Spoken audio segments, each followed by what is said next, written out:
राजस्थान में विधानसभा चुनाव से पहले मुख्यमंत्री अशोक गहलोत ने अपना आखिरी बजट पेश किया है। बजट में ये कोशिश की गई है अशोक गहलोत की तरफ से कि समाज के तमाम वर्गों को छुआ जाए। बहुत वर्गों से इसकी बहुत अप्रिसिएशन भी हो रही है। क्या इम्पैक्ट हो सकता है, क्या चुनावों पर इसका असर पड़ेगा? अशोक गहलोत की सरकार क्या दोबारा से राजस्थान में सत्ता में वापस आ सकेगी? खास तौर पर एक्सक्लूसिवली बात करने के लिए एबीपी न्यूज़ के साथ हमारे साथ मुख्यमंत्री अशोक गहलोत साहब हैं। सर, बहुत बहुत शुक्रिया एबीपी न्यूज़ को समय देने के लिए। हाँ, बड़ा अच्छा लग रहा है बात करते हुए आपसे। गहलोत साहब, पूरा बजट कल आपका असेंबली में मैंने बैठ के सुना। आपने स्वास्थ्य को लेकर के जो आपकी चिरंजीवी योजना चल रही है, चाहे पेंशन स्कीम को बढ़ाने का, मेरे ऑब्जर्वेशन में मुझे लगा कि आपने, जैसा मैंने पहले जिक्र किया, कि समाज के सभी लोगों को टच करने की कोशिश की है। क्या ये इलेक्शन बजट था आपका?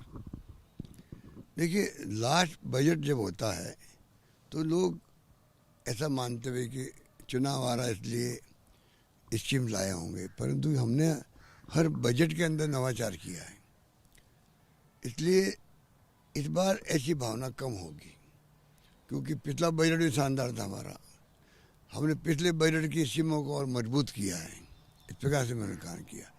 इसलिए मेरा मानना है कि लोग इस बार इस बात को ये नहीं मानेंगे खाली चुनाव के लिए, चुनाव जीतने के लिए ये सब कुछ किया गया, ऐसा लोग मानेंगे नहीं इस बार, मैं मानता हूँ। आपको लगता है, सर, आप कह रहे हैं कि ऐसा लोग नहीं सोचेंगे कि चुनाव जीतने के लिए किया गया, फिर भी आपको लगता है कि जैसे ऐलान आपने इस बार बजट में किए हैं, इससे राजस्थान की जनता का आशीर्वाद एक बार फिर से आपको इस बार मिल सकेगा? क्योंकि राजस्थान का ट्रेंड तो रहा है सर कि हर 5 साल में सरकार यहाँ बदलती रहती है। देखिए, मैं काफ़ी लंबे अरसे से कह रहा हूँ, 4 साल के बाद में भी साधारणतया सरकार के विरोध में लहर चलती है।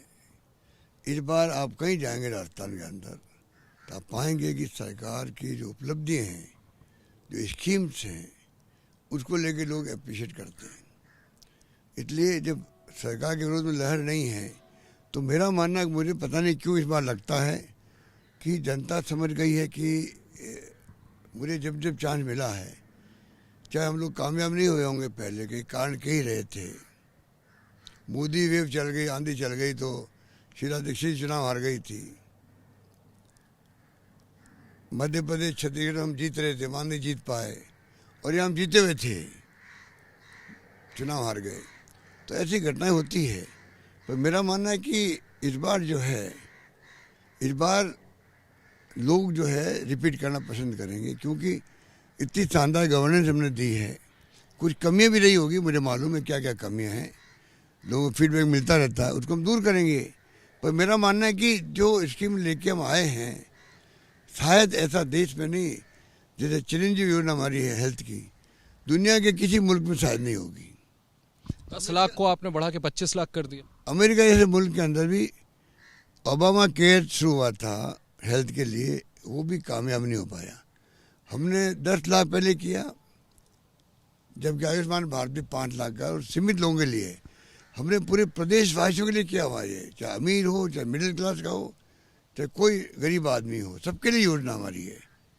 तो आप सोच सकते हो, पूरे प्रदेशवासियों के लिए योजना बनाने वाला, यूनिवर्सल हेल्थ सर्विस देने वाला राजस्थान एकमात्र राज्य देश के अंदर है। बाकी जगह मैक्सिमम कहीं पर है तो 44% कवरेज गुजरात की है, बाकी कहीं 22%, कहीं 25%, 30% है। हमने 90% तक पहुँच गए हैं, आगे लगातार लोग जुड़ते जा रहे हैं। तो हमारी योजना बहुत ही शानदार है। 10 से हमने 25 लाख अब कर दिया है।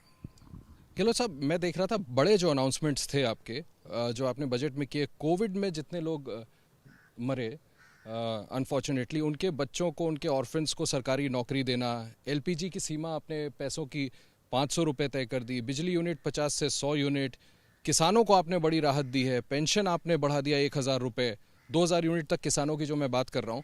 बीजेपी ये कह रही है कि इसके लिए फंड कहाँ से आएगा? देखिए, पिछली बार नहीं, हर बार शानदार बजट पेश होता है। हर बार वो हाउस में बोलते हैं, नेता प्रतिपक्ष, जो भी आप कह रहे हो, बजट पेश कर दिया, पैसा कहाँ से आएगा?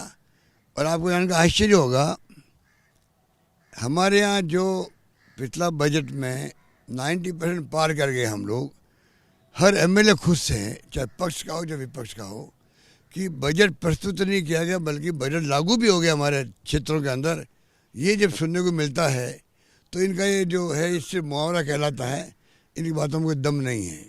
सोच समझ के बजट पेश किया हम लोगों ने। वो सब जो कुछ हमारी जो फैसले हैं वो सोशल सिक्योरिटी को आधार बना के किए जा रहे हैं, क्योंकि कोरोना के बाद में लोगों की कमर टूट चुकी है, महंगाई बहुत भयंकर मुद्दा है। प्रधानमंत्री तो राहुल गांधी पर निशाना साध रहे हैं, वो कह रहे हैं नकारात्मक राजनीति कर रहे हैं, उनके ऊपर सवाल खड़े कर रहे हैं। देखिए, प्रधानमंत्री जी जवाब दे नहीं पा रहे हैं। पार्लियामेंट या असेंबली के अंदर जब कोई मुख्यमंत्री प्रधानमंत्री खड़े होते हैं तो डायरेक्टली इनडायरेक्टली आप कम से कम जो मुद्दे उठाए गए हैं उसका जवाब तो दो। पूरे विपक्ष ने जो मुद्दे उठाए, खाली कांग्रेस की बात नहीं है, तमाम विपक्षी पार्टियों ने जो मुद्दे उठाए हैं, क्या प्रधानमंत्री जी को उन मुद्दों पर बात नहीं करनी चाहिए थी? बल्कि पहली बार मैं देख रहा हूं कि लोकसभा के स्पीकर या राज्यसभा के चेयरमैन आप कैसे डिलीट कर सकते हो? मैं जहाँ तक समझता हूँ उनको हाउस में कहना चाहिए था ये हम सब डिलीट करेंगे। मुझे पता नहीं कहा है नहीं कहा, पर पता नहीं बाद में सुना मैंने कि हाउस अर्जन होने के बाद में कई बातें डिलीट कर दी गई, जिसको लेके खड़गे साहब जो हमारे अध्यक्ष हैं उन्होंने भी प्रेस कॉन्फ्रेंस करनी पड़ी उनको। मुख्यमंत्री जी, क्या ये जो बजटरी प्रोविजंस है जिसका मैं जिक्र कर रहा था, आपने भी एक्सप्लेन किया फर्दर, आपको लगता है कि एंटी इनकम्बेंसी को इस बजट से आप बीट करने में कामयाब हो पाएंगे इस बार? जब मैं कह रहा हूँ एंटी इनकम्बेंसी है ही नहीं, प्रो इनकम्बेंसी है, अभी उनको और मजबूत करेंगे हम लोग। बड़ी बात बोल रहे हैं आप, आपको लगता है प्रो कम्बेंसी है? या अभी प्रो इनकम्बेंसी है, उसको आने वाले वक्त में और मजबूत करने का मैं प्रयास करूंगा। मैं तो प्रथम सेवक हूँ, जनता जानती है कि मेरे ज़िंदगी का उद्देश्य क्या है, जन जन की सेवा करना, गरीब की सेवा करना। बस आखिरी के 2 सवाल करना चाहता हूँ सर। कल जब मैं प्रेस गैलरी में बैठा था तो मैंने देखा कि आप बजट ऐलान कर रहे थे और सचिन पायलट साहब भी मेज़ थपथपा रहे थे, तो क्या ये मान के चला जाए कि राजस्थान में चुनाव अब अशोक गहलोत और सचिन पायलट मिलकर लड़ने वाले हैं?